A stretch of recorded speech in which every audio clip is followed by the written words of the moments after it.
আসসালামু আলাইকুম রহমতুল্লাহ। ফজলুর রহমান আইডিয়াল ইনস্টিটিউটের পক্ষ থেকে আপনাদের জানাই আন্তরিক অভিনন্দন।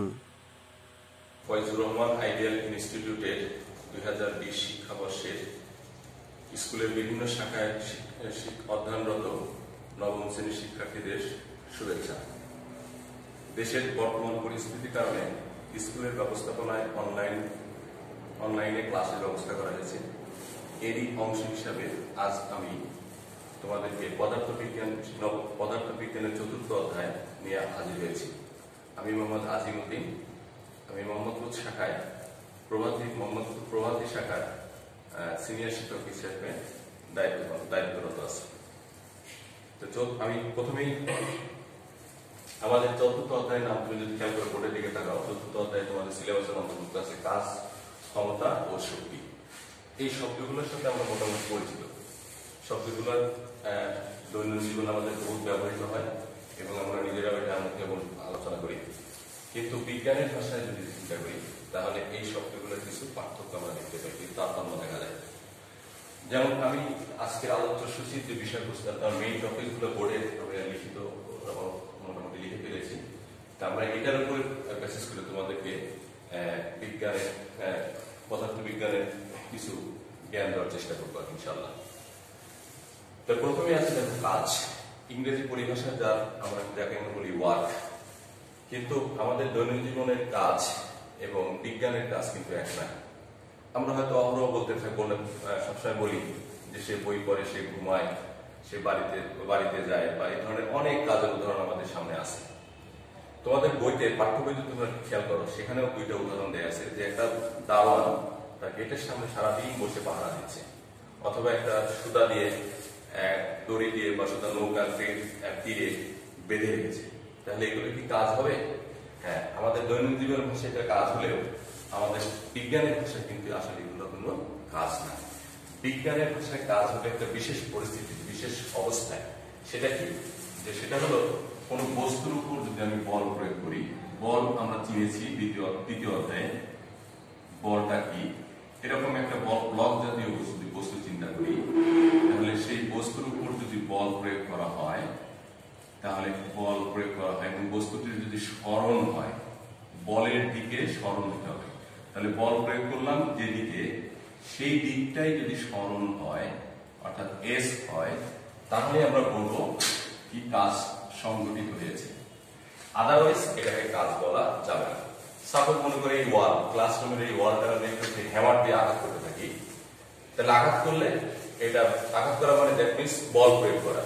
কিন্তু এই বল প্রয়োগ করা হলে কাজ হবে না যতক্ষণ না পর্যন্ত এই ওয়াল থেকে ইটটা সরে যাবে, ততক্ষণ পর্যন্ত এটা কাজ করতে পারবে না। তাহলে আমাদের থেকে বল প্রয়োগ করতে হবে এবং বলের প্রয়োগের কারণে বস্তুটার বলের দিকে সরণ হতে হবে। যদি বলের দিকে সরণ হয় তাহলে আমরা বলবো কি হয়েছে, কাজ সংঘটিত হয়েছে। আর এই কাজকে যদি মেজারমেন্ট করতে চাই তাহলে আমাকে কি করতে হবে? কাজ সমান প্রযুক্ত বল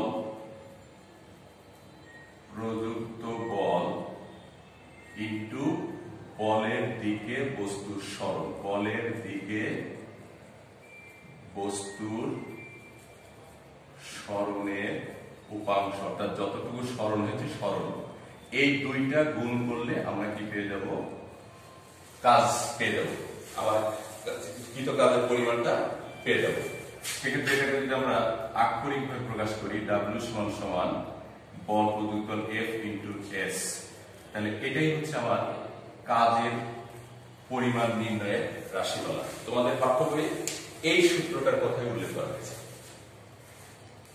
ঠিক আছে? এখন তোমরা হয়তো তোমাদের মনে অনেকেই প্রশ্ন জেগেছে, যে জাগতেই পারে স্বাভাবিক, যে ক্লাসে থাকলে এটা সুযোগটা ভালো হতো। স্যার, বলটা প্রয়োগ বস্তুর সরণ যেটা এদিকেই হবে, আমি বুঝবো কিভাবে? হ্যাঁ, এটা এখানে তার মানে তোমার বইয়ের যে সূত্রটা দেয়া আছে সেই সূত্রটা কাজের একটা অংশকে প্রকাশ করে। এই একটা অংশকে প্রকাশ করে এই কাজের সম্পূর্ণ গতি প্রকৃতি জানতে চাই, তাহলে এই সূত্র দ্বারা সম্ভব না। সেক্ষেত্রে আমাকে একটা বিশেষ পরিস্থিতিতে কি করে সেটা দিতে হয়। এখন সাপোজ মনে করো বস্তুটা এই ব্লক জাতীয় না একটা ফুটবল হলো, তাহলে ফুটবল হলে তুমি পা দিয়ে এটাকে লাথি দিলে, অর্থাৎ কি করা হলো, তাহলে বস্তুটা কি স্যার সোজাই সোজাই যাবে? আমার টার্গেট থাকবে সোজাই, কিন্তু দেখা গেল না বস্তুটা সোজা নিয়ে গিয়ে কি এরকম উপরের দিকে উঠে গেছে, তাহলে সেক্ষেত্রে তার সরণ হলো কিন্তু এস। কিন্তু তাহলে কি এখানে কি কোনো কাজ সংগঠিত হলো? হ্যাঁ, এক্ষেত্রে কাজ সংগঠিত হয়েছে, কিন্তু এক্ষেত্রে কৃত কাজের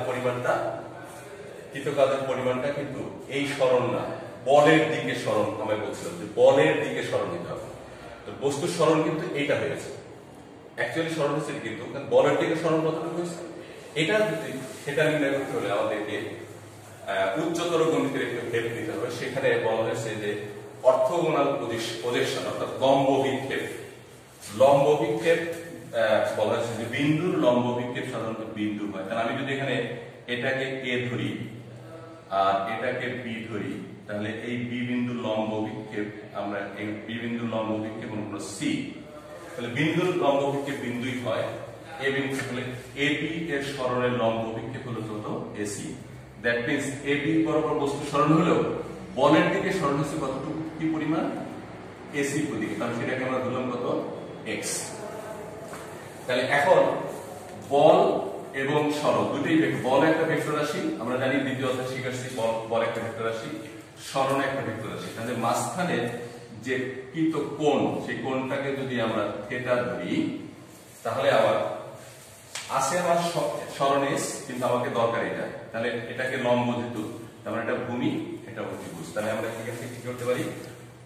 cos থিটার একটা সম্পর্ক তৈরি করতে পারি, ভূমি ডিভাইডেড বাই ভূমি এসি, অর্থাৎ ভূমিটা হলো এসি আর অতিভুজ হচ্ছে এবি। তাহলে এখান থেকে আমি লিখতে পারি x = s। সুতরাং x এর সমান কত হলো? s cos theta. তাহলে এখন যদি আবার সেই আগের সম্পর্কতে আসি, কাজ প্রযুক্ত বল F ইনটু সরণ x, তাহলে F into s cos theta, that means W সমান Fs cos থিটা। এটাই হচ্ছে আমার কাজের প্রকৃত রাশিমালা। এইটা দ্বারা তুমি যে কোনো রকমের কাজ নির্ণয় করতে পারো, যে কোনো কাজ নির্ণয় করা যেতে পারে। এই হলো মোটামুটি এইটুকু দ্বারা আংশিক এটা জানা, অর্থাৎ ধনাত্মক কাজ যেটা সেটা জানা যাবে, কিন্তু এটা হচ্ছে বাকিটা সম্পূর্ণ কাজের উদাহরণের জন্য আমাকে এই ফর্মুলা রাশি নিতে হবে।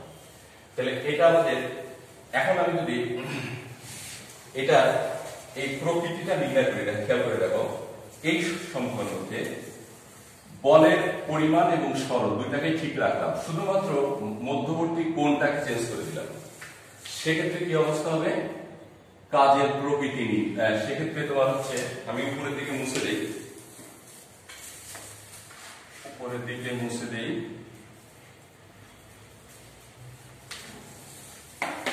এখান থেকে আমাদের কাজের প্রকৃতি যদি নির্ণয় করা হয়, কাজের প্রকৃতি, সেক্ষেত্রে কাজের প্রকৃতি নির্ণয়। তাহলে দেখো আবার খেয়াল করো, খেয়াল বোর্ডের দিকে, যে আমরা প্রযুক্ত বলকে ঠিক রাখবো এবং সরণটাকে ঠিক রাখবো, শুধুমাত্র চেঞ্জ করবো কাকে? থিটাকে। থিটা যদি 0 ডিগ্রি হয়, আমরা জানি W সমান Fs cos 0 degree Fs cos 0 degree মান 1।